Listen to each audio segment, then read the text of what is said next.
আসসালামু আলাইকুম রহমতুল্লাহ। প্রিয় এইচএসসি ও আরএম প্রথম দ্বিতীয় বর্ষের শিক্ষার্থী বন্ধুরা, আশা করি তোমরা নিশ্চয়ই ভালো আছো। আমরা আমাদের ইংলিশ হেক্সা থেকে ইবিক একাডেমির তোমাদের ইংলিশ, বাংলা, আইসিটি, ইকোনমিক্স এই ইবিক একাডেমির পক্ষ থেকে একটি ইংলিশ ক্লাসের আয়োজন করেছি। সেটা হচ্ছে প্রথম পত্রের তোমাদের ইউনিট 3 লেসন 2। লেসনের নাম হচ্ছে ইকারাস। এর একটা ঐতিহাসিক একটা ঘটনা, সেটা নিয়ে ইনশাআল্লাহ আমরা আজকের লেসনটি দেখব।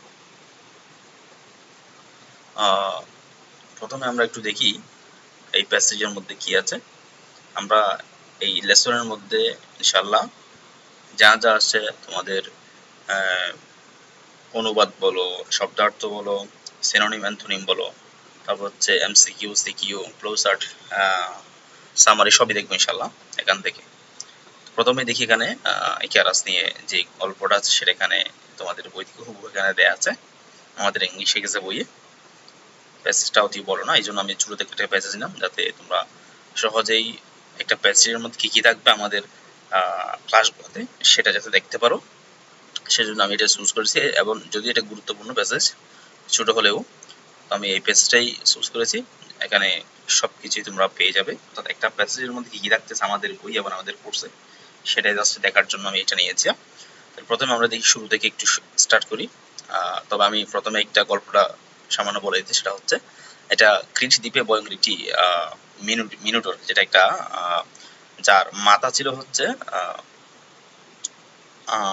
মানবের মতো, সরি ষাঁড়ের মতো, এবং নিচের অংশটা ছিল মানবের মতো। একটা দৈত্যাকৃতির একটা দানব আকৃতির একটা ভয়ঙ্কর একটা প্রাণী। সেটার অত্যাচারে সেখানকার মানুষগুলো থাকতে পারতেছিল। এই জন্য ওখানকার রাজা মিনোস এটাকে আটকানোর চেষ্টা করে, এটাকে বন্দি করার চেষ্টা করে। এবং যার সাহায্যে এটা করেছিলেন সেটা হচ্ছে ডেডালাস। সে একজন ছিল, আর্কিটেকচার ছিল এবং একজন ইনভেন্টর, উদ্ভাবক ছিল, এবং তার ছেলের নাম ছিল যে ইকারাস। তো ডেডালাস এই মিনোটরকে আটকানোর জন্য সে একটা প্রিজন ল্যাবিরিন্থ এটার উদ্ভাবন করে এবং সেখানে সে তাকে আটকায়। এবং পরবর্তীতে রাজা মিনোস তাকে, যে ডেডালাস অর্থাৎ যে আবিষ্কার করেছিল, অর্থাৎ এই মিনোটরকে বন্দী করেছিল, সেখানেই তাকে রাজবন্দী হিসেবে বা কারাগারে তাকে পাঠিয়ে দেয়। এটাও একটা আছে, ঘটনা আছে। সেটা হচ্ছে সে রাজা মিনোস মনে করেছিল যে কি ডেডালাস কোন এক সময় একটা ভয়ঙ্কর কুখ্যাত একজন সন্ত্রাসীকে বা অপরাধীকে তার জেলখানা থেকে পালাতে সাহায্য করেছিল। সেই ভাবনা থেকেই ডেডালাসকে সেখানে, ডেডালাস এবং তার পুত্র ইকারাস দুইজনকে কি করে ওখানে দ্বীপে বন্দি করে ফেলে, বা ওই কারাগারে বন্দি করে ফেলে, যেখানে মিনোটরকে বন্দি করা হয়। তো সেখান থেকে কোনো ক্রমে কোনো মতে পালিয়ে যায়। এবং তারা যেহেতু একটা দ্বীপের মধ্যে আটকে ছিল, সেখানে দ্বীপ থেকে বের হওয়ার কোনো সুযোগ ছিল না, কড়া পাহারা ছিল রাজা মিনোসের। তো যার কারণে সে ডেডালাস ভাবলো যে আমরা একটা কাজ করতে পারি। সেটা হচ্ছে কি পাখির উড়া থেকে দেখে সে ভাবলো যে আমরা পাখি হয়ে উড়ে যেতে পারি। এই জন্য সে পাখির কিছু পালক এবং মোম নিয়ে তারা দুজনের জন্য পাখা তৈরি করলো, বাপ ছেলে দুজনের জন্যই। বাট দুইজনেই যখন উড়ে যায় এবং উড়ে যাওয়ার আগে ডেডালাস তার পুত্রকে কিছু দুইটা উপদেশ দিল। সেটা হচ্ছে তুমি অতি বেশি নিচেও উড়বে না এবং উপরে উঠবে না, কারণ নিচে যদি উড়ে যাও সেক্ষেত্রে তোমার ঠান্ডার কারণে বরফটা জমে যেতে পারে এবং ভারী হয়ে যেতে পারে, সেক্ষেত্রে তুমি নিচে পড়ে যেতে পারো। আবার বেশি উপরে উঠলে সেক্ষেত্রে সূর্যের তাপে মোম গলে যেতে পারে, তখনও তোমার অ্যাক্সিডেন্ট হতে পারে। এই জন্য তুমি একেবারে মাঝামাঝি অবস্থানে থাকবে, বেশি উপরে উঠবে না, নিচেও নামবে না। এখন প্রথম অবস্থায় ইকারাস তার বাবার উপদেশ শুনেছিল, বাট একটু পরেই সে উড়ার উত্তেজনায় তার বাবার আদেশ উপদেশ ভুলে গিয়ে সে অনেক উঁচুতে উঠতে লাগলো। যার ফলে সূর্যের বেশ তাপে আর পাখাগুলো গলে যায়, মোমগুলো গলে যায়, যার কারণে সে মানে সাগরে নিপতিত হয়। এবং সেই সুখ থেকেই তার বাবা ডেডালাস ওই সাগরের নামকরণ করেন ইকারাস তার পুত্রের নামে, সেই সুখ থেকেই। তো এই ছিল তোমাদের এই প্যাসেজের ঘটনা। এখন আমরা একটু দেখবো প্যাসেজের মধ্যে কি দেয়া আছে। শুরু করি আমরা। On the island of Crete there were some minotaur, a creature that was half man and half bull, terrorized the inhabitants. তাহলে এখানে বলা হচ্ছে ক্রিট দ্বীপে ভয়ঙ্কর মিনোটর অর্ধমানব অর্ধষাট এক প্রাণী দ্বীপের বন্দী বাসিন্দাদের আতঙ্কিত করেছিল। এবং এখানে এই প্যাসেজের প্রতিটা সেন্টেন্সের প্রতিটা ওয়ার্ড এখানে পার্টস স্পিচ এবং অর্থ সহ দেয়া আছে, এবং সেখানে যদি কোনো প্রেজ থাকে সেটা ওই জায়গায় দেয়া আছে, এবং লাস্টে দিয়ে সেন্টেন্স টাইপটা দেয়া আছে। এখন আমি সময় স্বল্পতার কারণে এখানে পড়াচ্ছি না। যারা আমাদের কোর্সে এনরোল করবে, আমাদের যে কম্বো প্যাকেজ এই উইকের, সেখানে ইনশাআল্লাহ আমরা একেবারে দৌড়ে দৌড়ে প্রতিটা ওয়ার্ডই করবো। এখানে যেহেতু সময় কম, এই জন্য আমি বিস্তারিত পড়তেছি না। জাস্ট এখন আমি এই সেন্টেন্সগুলো পড়বো এবং তার অনুবাদগুলো করবো। তো এখানে বলা হচ্ছে on the island of Crete, Crete দ্বীপে দ্য ফিয়ারসাম মিনোটর, ভয়ঙ্কর মিনোটর, ক্রিয়েচার, এটি এমন একটি প্রাণী, that was half man and half bull, অর্ধষাট এবং অর্ধমানব, terrorized the inhabitants, দ্বীপের বাসিন্দাদের আতঙ্কিত করেছিল। এরপরে সেন্টেন্স আসি, to contain the beast, the king Minos enlisted the help of Daedalus, a masterful architect and inventor. তাহলে টু কন্টেইন দ্য বিস্ট, ওই দানবটিকে, ওই প্রাণীটিকে নিয়ন্ত্রণে রাখতে দ্য মিনোস এনলিস্টেড, সাহায্য নিলেন, দ্য হেল্প, সাহায্য নিয়েছে অফ ডেডালাস, ডেডালাসের a masterful architect and inventor, যে ছিল একজন স্থপতি এবং উদ্ভাবক। এরপরে সেন্টেন্স আসে আমরা, Daedalus constructed an intricate labyrinth so complex that escape was nearly impossible. Daedalus constructed, নির্মাণ করলো, অ্যান ইন্ট্রিকেট ল্যাবিরিন্থ, একটি জটিল গোলকধাঁধা, বা এটাকে চাল বলা যায়, যে কোনো গোলকধাঁধা, সো কমপ্লেক্স, যেটা প্রায় খুবই কঠিন ছিল, দ্যাট, যা এসকেপ ওয়াজ নিয়ারলি ইম্পসিবল, যেখান থেকে পালানো প্রায় অসম্ভব ছিল, একেবারে কঠিন ছিল বলা যায়। এরপরে আসি আমরা, once the Minotaur was imprison within the maze, King Minos believed he had the perfect trap for his enemies who would be sent into the labyrinth to meet a gruesome end. তাহলে একবার মিনোটরকে গোলকধাঁধার ভিতর বন্দী করার পর রাজা Minos বিশ্বাস করলেন যে তার শত্রুদের জন্য এটি একটি নিখুঁত ফাঁদ, যাদের সেখানে পাঠিয়ে ভয়াবহ মৃত্যুর সম্মুখীন করা যাবে। অর্থাৎ তার রাজবন্দী যারা থাকবে বা তাদের শত্রু যারা থাকবে, তাদেরকে এই দ্বীপে পাঠিয়ে দেওয়া হবে, এবং এটা একটা ভয়ঙ্কর একটা শাস্তি হবে তাদের জন্য।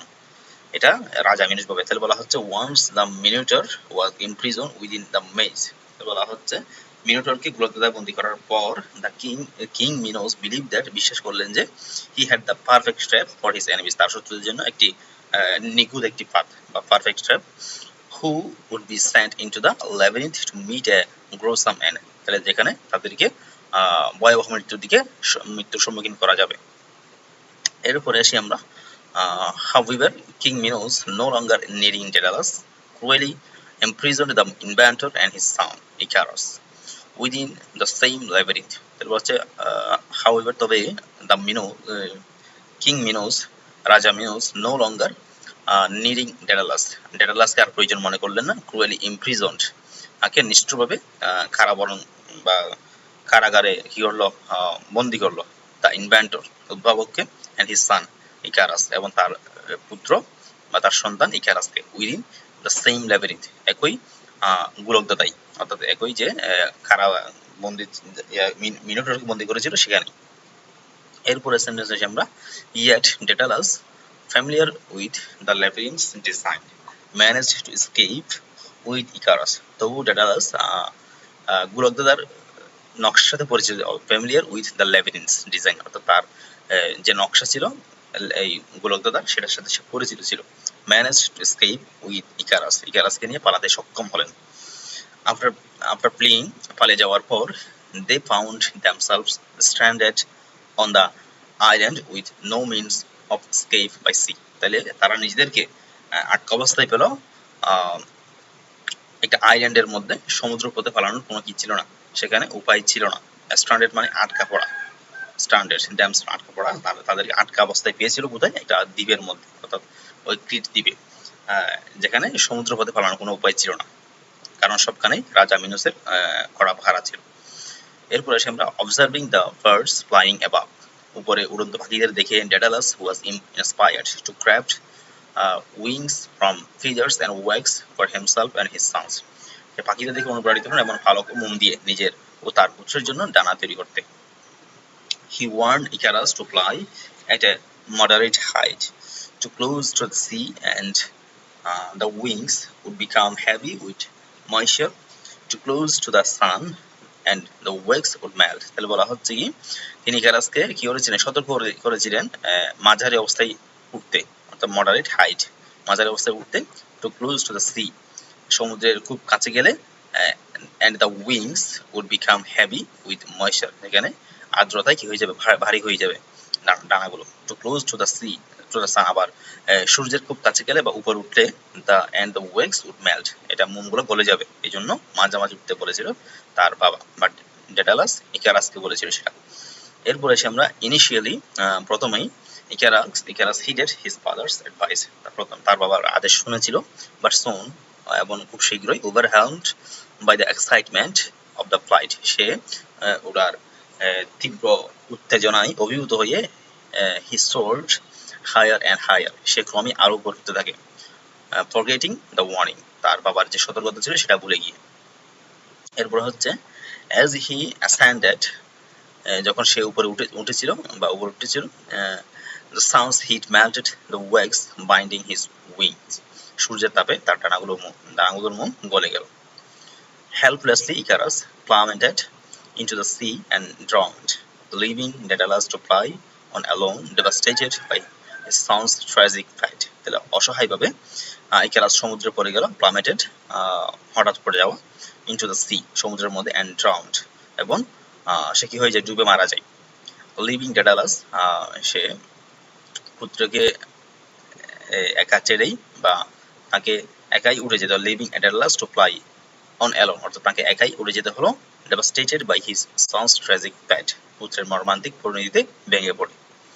এরপর এসে আমরা হি ইভেন্চুয়ালি রিচড সিসিলি, অবশেষে সিসিলিতে পৌঁছলো, where he mourned Icarus and named the sea where his son fell the Icarian sea in his memory. তাহলে যখন সেখানে তিনি পৌঁছলেন, যেখানে তিনি ইকারাসের জন্য শোক করলেন, এবং যে সমুদ্রে তার পুত্র পড়েছিল সেটির নাম রাখলেন ইকারিয়ান সাগর, তার স্মৃতিতে। তাহলে এই ছিল আমাদের পুরো প্যাসেজটা, আশা করি তোমরা প্যাসেজটা বুঝেছো।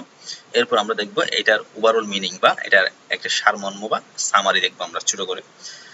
The story tells how Daedalus and a skilled inventor, তাহলে এখানে এই স্টোরিতে দেখাই যে কিভাবে একজন দক্ষ উদ্ভাবক, ডেডালাস একজন উদ্ভাবক, and his sons Icarus tried to escape kings Minos labyrinth, রাজা মিনোসের ল্যাবিরিন্থ থেকে গোলকধারা থেকে বেরিয়ে যাওয়ার চেষ্টা করে, using wings made of feathers and wax, যেটা পালক এবং মোম দিয়ে তৈরি করা হয়েছিল। They attempt to fly to freedom, তারা মুক্তভাবে উঠতে চেয়েছিল, বাট কিন্তু Icarus ignoring his father's advice, বা তার পিতার যে আদেশ ছিল সেটা অমান্য করে, too close to the sun, যেটা সে সূর্যের খুব কাছাকাছি অবস্থানে উড়ার কারণে হিজ উইংস মেল্টেড, তার মোমগুলো গলে যায়, and he fell into the sea and died, সে সাগরে নিপতিত হয় এবং তার মৃত্যুবরণ করে। Daedalus grieved for his son and named the sea after him, তাহলে এটার জন্য শোকে ভেঙে পড়ে তার বাবা বা ডেডালাস, এবং পরবর্তীতে তার পুত্রের নামে ওই সাগরের নামকরণ করে। এরপর ওভারঅল থিম, প্যাসেজের ওভারঅল থিম হচ্ছে মানব অহংকার ও অবাধ্যতার পরিণতি। ইকারাসের গল্প শেখায় যে অতিরিক্ত উচ্চাকাঙ্ক্ষা উপদেশ অমান্য করা ধ্বংস ডেকে আনে। এরপরে এটার মোরাল মানবৈদিক শিক্ষা, অর্থাৎ এই প্যাসেজ থেকে আমরা কি মোরাল পাই, মানবৈদিক শিক্ষা কি পাই, সেটা হচ্ছে কি always follow wise council and know your limits, pride and recklessness lead to downfall, তাহলে জ্ঞানী পরামর্শ মেনে চলা এবং সীমা জানা জরুরি, অহংকার ও ব্যাকুল আচরণ সর্বনাশ ডেকে আনে। এরপরে দেখবো আমরা most important words with synonyms and antonyms, অর্থাৎ এই প্যাসেজের ইম্পর্টেন্ট ওয়ার্ডস গুলো এবং তার সিনোনিম অ্যান্টোনিমগুলো। ফার্স্টে আছে আমরা রেবেলিয়াস, মানে বিদ্রোহী, এটা একটা অ্যাডজেক্টিভ, তাহলে এর সিনোনিম হিসেবে আমরা ডেফিয়েন্ট, ডিসঅবিডিয়েন্ট, আনরুলি, অ্যান্টোনিম হিসেবে অবিডিয়েন্ট, সাবমিসিভ, কমপ্লায়েন্ট। এরপর ফিয়ারসাম, এটাও অ্যাডজেক্টিভ, মানে ভয়ঙ্কর, টেরিফাইং, ড্রেডফুল, ফ্রাইটেনিং, অ্যান্টোনিম হিসেবে হার্মলেস, জেন্টল, প্লেজেন্ট।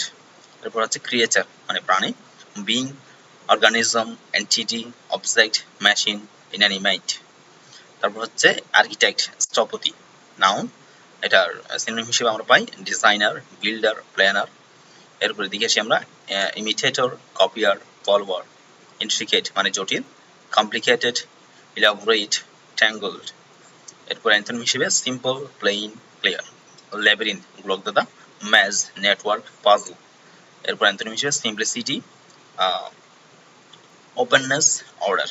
এরপর আসি আমরা ইমপ্রিজন, বন্দি করা, কনফাইন, ডিটেইন, ইনকারসারেট, এটা হচ্ছে ইনকারসারেট। এরপর হচ্ছে ফ্রি, রিলিজ, লিবারেট, escape, পালানো, flee, run away, break out। Anthony হিসেবে stay, surrender, capture, inspired, অনুপ্রাণিত। এর সিনোনিম হিসেবে motivated, encouraged, stimulated। অ্যান্থনি হিসেবে discouraged, disheartened, demotivated, craft, তৈরি করা, construct, create, fashion। এরপর অ্যান্থনি হিসেবে destroy, ruin, dismantle। এরপরে moderate মানে মাঝারি, average, balanced, temperate। অ্যান্থনি হিসেবে পাই আমরা এক্সট্রিম, এক্সেসিভ, সিভিয়ার। এরপর আসি আমরা ওয়ার্ন। ওয়ার্নিং মানে হচ্ছে সতর্কতা, এটা একটা নাউন। এর সিনোনিম হিসেবে কাউশন, অ্যালার্ট, অ্যাডমনিশন। অ্যান্থনি হিসেবে পাই এনকারেজমেন্ট, অ্যাপ্রুভাল, পারমিশন। এরপর আরো আছে এখানে এক্সাইটমেন্ট মানে উত্তেজনা, থ্রিল, এন্থাজিয়াজম, এক্সিলারেশন। অ্যান্থনি হিসেবে কামনেস, boredom, indifference, ascent উপরে ওঠা, rise, climb, mount। অ্যান্থনি হিসেবে পাই descend, fall, drop। melt মানে গলে যাওয়া, liquefy, dissolve, thaw, freeze, solidify, harden। helpless অসহায়, powerless, defenseless, weak। অ্যান্থনি হিসেবে strong, capable, powerful। devastated ভেঙে পড়া, shattered, heartbroken, ruined। অ্যান্থনি হিসেবে পাই cheerful, content, comforted, tragic মর্মান্তিক, sorrowful, disastrous, mournful। অ্যান্থনি হিসেবে joyful, fortunate, happy। memory মানে স্মৃতি, remembrance, recollection, nostalgia। Anthony হিসেবে পাই forgetfulness, amnesia, oblivion। তাহলে এই ছিল আমাদের সিনোনিম এবং অ্যান্থনি। এরপর আমরা প্র্যাকটিস সেকশন আসি। প্র্যাকটিস সেকশনে আমাদের এখানে 10টা করে এমসিকিউ এবং সিকিউ দেওয়া আছে। এরপরে আছে হচ্ছে প্লোসার্ট। তাহলে গ্রিক পুরাণের ইকারাস ও ডেডালাসের এই ট্রাজিক গল্পের অত্যন্ত জনপ্রিয় একটি গল্প। তাহলে ফার্স্টে দেখি আমরা কোশ্চেনটা, why did king Minos need Daedalus help? Daedalus help কেন চেয়েছিল রাজা মিনোস? রাজা মিনোস হওয়ার কারণে টু বিল্ড এ প্যালেস, রাজপ্রাসাদের জন্য, নাকি to trap the Minotaur in a labyrinth? তাহলে এটাই ছিল আমাদের উত্তর, আমরা এদিকে দেওয়ার দরকার নাই। তাহলে to trap the Minotaur in a labyrinth, এই যেখানে আছে রাজা মিনোসের কেন ডেডালাসের সাহায্যের প্রয়োজন ছিল গোলকধাঁধায় মিনোটরকে বন্দী করতে। এরপর এসে আমরা the Minotaur was A creature that was, তাহলে মিনোটর একটা প্রাণী ছিল কেমন? সে ছিল এই যে হাফ ম্যান হাফ বুল, যা অর্ধ মানব এবং অর্ধ ষাঁড়, এই যেখানে আছে অর্ধেক মানুষ অর্ধেক ষাঁড়। Daedalus and Icarus were imprisoned because, Daedalus এবং ইকারাসকে ইমপ্রিজন করেছিল বা বন্দী করা হয়েছিল কেন? কি কারণে বন্দী করা হয়েছিল? রাজা মিনোসের তাদের প্রয়োজন ছিল না বলে, এই যে king Minos no longer needed them, তাদের প্রয়োজন ছিল না বলে। Daedalus got the idea of making wings by, কিসের মধ্যে সে ওড়ার যে ডানা তৈরি করার যে ধারণা সেটা পেয়েছিল কাকে দেখে? অবজার্ভিং বার্ডস, এতে পাখিদের পর্যবেক্ষণ করে। তারপর হচ্ছে what materials are used to craft wings, তাহলে বলা হচ্ছে এখানে ডানা তৈরি করতে কোন কোন ম্যাটেরিয়াল ইউজ করা হয়েছিল? সেখানে এই যে metal, feathers and wax, feathers and পালক এবং মোম। Daedalus warned Icarus not to fly too close to the sea because, তাহলে সাগরের কাছাকাছি না ওড়ার জন্য বলেছিল, কারণ কি? কারণ the wings would become heavy with moisture, কারণ আর্দ্রতায় ডানা ভারী হয়ে যেতে পারে এই জন্য। এরপর আসি আমরা what caused the wax on Icarus wings to melt, তাহলে ইকারাসের ডানার মোম গলে যাওয়ার কারণ কি ছিল? সূর্যের তাপ, দ্য সানস হিট, এই যে দ্য সানস হিট। এরপর আসি আমরা Icarus ignored his father's warning because he was, তাহলে এটা হবে কি ওভারহেলড বাই এক্সাইটমেন্ট, সে উড়ার যে উত্তেজনায় অভিভূত হয়ে তার বাবার আদেশ কি হয়ে যায়? ভুলে যায়। এরপর আসি আমরা where did Daedalus finally land after the tragedy, তাহলে ডেডালাস অবশেষে কোথায় পৌঁছেছিল? সিসিলিতে। এরপর আসি আমরা the word labyrinth in the text means. তাহলে এই ল্যাবিরিন্থ মানে কি? এটা হচ্ছে এক কমপ্লেক্স মেজ, এটি জটিল গোলকধাঁধা। এটি জটিল গোলকধাঁধা। এখানে আনসার দেয়া আছে, এই যে নিচে আনসার দেয়া আছে। এরপর আসি আমরা সিকিউতে, কম্প্রিহেনশন কোয়েশ্চেন। ফার্স্টে দেখি আমরা কোয়েশ্চেনটা কি। এখানে 10টা করে কোয়েশ্চেন দেয়া আছে। Who was Daedalus and what was his contribution to King Minos. তাহলে ডেডালাস কে ছিল এবং রাজা মিনোসের প্রতি তার অবদান কি ছিল? Daedalus was a masterful architect and inventor. সে ছিল একজন স্থপতি এবং উদ্ভাবক। He build an intricate labyrinth for King Minos. তাহলে সে রাজা মিনোসের জন্য একটি জটিল গোলকধাঁধা তৈরি করেছিল, to imprison the fearsome Minotaur, যাতে মিনোটরকে বন্দী করা যায়, ভয়ঙ্কর মিনোটরকে বন্দী করা যায়, so that escape become nearly impossible, যেখান থেকে পালানো প্রায় অসম্ভব। তাহলে এই ছিল আমাদের এই কোয়েশ্চেনের আনসার। এটা ডিরেক্টলি যাতে আমাদের প্যাসেজ আছে তোমরা খুঁজে বের করতে পারো। প্রথম দিকে আছে why did the King Minos imprison Daedalus and Icarus. তাহলে রাজা আবার ডেডালাস এবং ইকারাসকেও কেন কি করে ইমপ্রিজন করে বা রাজবন্দী করে? তাহলে after Minotaur the Minotaur was trapped, যখন মিনোটরকে বন্দী করা হয়, King Minos felt he no longer needed Daedalus service. তাহলে মনে করলো যে সে ডেডালাস আর কোনো প্রয়োজন নেই, এই জন্য ক্রুয়েলি সে নিষ্ঠুরভাবে he decided to prison the inventor and his son within the very labyrinth Daedalus had designed. তাহলে যে নিজে তৈরি করেছিল সেখানে তাকে কি করা হয়? ইমপ্রিজন করা হয় বা বন্দী করা হয়। How did Daedalus and Icarus escape from the island of Crete. তাহলে বলা হচ্ছে ডেডালাস এবং ইকারাস কিভাবে ক্রিট দ্বীপ থেকে পালিয়েছিলেন। তাহলে since escape by sea was impossible. তাহলে সমুদ্রপথে পালানো ছিল প্রায় অসম্ভব। Daedalus crafted 2 pairs of wings using feathers and wax। তাহলে সেজন্য কি করেছে? পালক এবং মোম দিয়ে তৈরি একটি ডানা তৈরি করার চেষ্টা করে এবং চিন্তা করে বায়ু, মিমিকিং দ্য ফ্লাইট অফ বার্ডস, যেটা তার পাখিদের উড়াকে অনুকরণ করে, এবং দে ফ্লিউ আউট দ্য আইল্যান্ড, এবং সেখান থেকে বা দ্বীপ থেকে উড়ে পালিয়েছিল। তাহলে এখানে আরো কোয়েশ্চেন দেওয়া আছে, তোমার সেটা উত্তর সহ দেওয়া আছে, তোমরা একটু দেখে নিতে পারো। আমি সময় স্বল্পতার কারণে আর করছি না আজকে। ইনশাআল্লাহ আমরা নেক্সট যখন ক্লাস নেব ইনশাআল্লাহ সব করব। তো তোমরা যারা এখনো আমাদের কোর্সে ভর্তি হওনি, আমাদের কম্বো প্যাকেজটা নিতে পারো একেবারেই কম দামে, তোমাদের সবার কথা বিবেচনা করে, যাতে কেউ না নিয়ে না থাকে, কোনো সমস্যা না থাকে। শুধুমাত্র 599 টাকায় এটা ব্যবস্থা করেছি। একেবারে 4টা সাবজেক্ট, আমাদের বাংলা প্রথম বছর দ্বিতীয়পত্র, বাংলা ইংলিশ প্রথম বছর দ্বিতীয়পত্র, তারপর হচ্ছে অর্থনীতি প্রথম বছর দ্বিতীয়পত্র এবং আইসিটি। টোটাল বলতে গেলে এখানে প্রায় 60টা সাবজেক্ট প্রথম বছর দ্বিতীয়পত্র মিলে, এবং মেজরলি বলতে গেলে 4টা subject, Bangla, English, ICT, economics. এই ইবিক অর্থাৎ ইবিক একাডেমির এই ইবিক তোমাদের কম্বো প্যাকেজ মাত্র পেয়ে যাচ্ছ তোমরা 599 টাকায়। ইনশাআল্লাহ আশা করি উপকৃত হবে। তো এখানে দেখি আমরা ফ্লোচার্টটা, ফ্লোচার্টে make a flowchart showing the sequence of events in Icarus flight. তাহলে ইকারাসের ফ্লাইটের যে ঘটনাগুলো সেগুলাই বর্ণনা করতে বলা হচ্ছে সিকোয়েন্সলি। তাহলে এখানে যে বিষয়টা দেখতে হবে, এই যে শোয়িং, ফ্লোচার্ট শোয়িং এর পরের বিষয়টাই হচ্ছে আমাদের মেইন কাজ, the sequence of events in Icarus flight. তাহলে ইকারাসের ফ্লাইটের যে ঘটনাগুলো সেগুলাই আমাকে বর্ণনা করতে বলছে। তাহলে তার ঘটনাগুলো কি ছিল একটা দেয়া থাকবে, বাকিগুলো লিখতে হবে। এখানে আমি যদিও বক্স করে দিয়ে নেই, তোমাদেরকে পরীক্ষায় বক্স করে লিখতে হবে, মানে অ্যারো চিহ্ন দিয়ে লিখতে হবে। তাহলে এখানে আমি ফার্স্টে দিয়েছি crafting wings with feathers and wax. এখানে শুরুতে কখনো সাবজেক্ট দেওয়া যাবে, এবং এখানে ট্রাই করতে হবে প্রথম সেন্টেন্সটা যেভাবে দেওয়া থাকবে বা প্রেসটা যেভাবে দেওয়া থাকবে সেইভাবেই বা সেই ডিজাইনে আমাদেরকে পরবর্তী প্রেসগুলো দিতে হবে। যেমন এখানে আমি দিয়েছি ফার্স্টে হচ্ছে আইএনজি দিয়ে, তাহলে আমি চেষ্টা করেছি এখানে বাকিগুলো কি করতে, আইএনজি দিয়ে ক্লোজ করতে। তাহলে বলা হচ্ছে crafting wings with feathers and wax, তাহলে পালক এবং মোম দিয়ে দানা তৈরি করা হয়েছিল। Warning Icarus about the sun and sea, তাহলে তাকে সান এবং সির ব্যাপারে তাকে সতর্ক করা হয়েছিল। Taking flight from the island of Crete, এবং ক্রিট আইল্যান্ড থেকে কি করা হয়, তাদের উড্ডয়ন বা ফ্লাইট করা হয়।